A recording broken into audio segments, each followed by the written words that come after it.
অনেক বছর আগে এক বৃদ্ধা ভক্ত ছিলেন শবরী। তিনি ছিলেন খুবই সাধারণ, দরিদ্র এবং একাকী, কিন্তু তার হৃদয়ে ছিল ভগবান শ্রী রামের প্রতি গভীর ভালোবাসা। শবরীর গুরু তাকে বলেছিলেন, একদিন ভগবান রাম তোমার কুটিরে আসবেন। এই কথা শুনে শবরী প্রতিদিন সেই দিনের অপেক্ষা করতে লাগলেন। তিনি প্রতিদিন কুটির পরিষ্কার করতেন, ফুল দিয়ে সাজাতেন আর জঙ্গলে গিয়ে মিষ্টি ফল সংগ্রহ করতেন।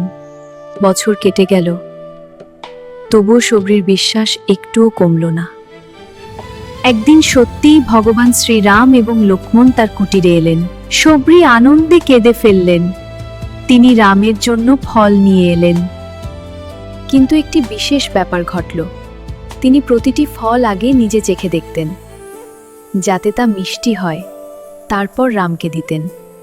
এটা সাধারণ নিয়মে ভুল ছিল, কিন্তু শবরীর মনে ছিল শুধুই ভালোবাসা ও ভক্তি। ভগবান রাম সেই ফল আনন্দের সঙ্গে গ্রহণ করলেন, কারণ তিনি ফলের স্বাদ নয়, ভক্তির ভালোবাসা দেখেছিলেন। ভক্তির কাছে ধন সম্পদ কোনো ব্যাপার নয়। সত্যিকারের ভালোবাসা ও নিষ্ঠাই ভগবানের কাছে সবচেয়ে প্রিয়। আন্তরিক ভক্তি থাকলে ভগবান নিজেই ভক্তের কাছে আসেন।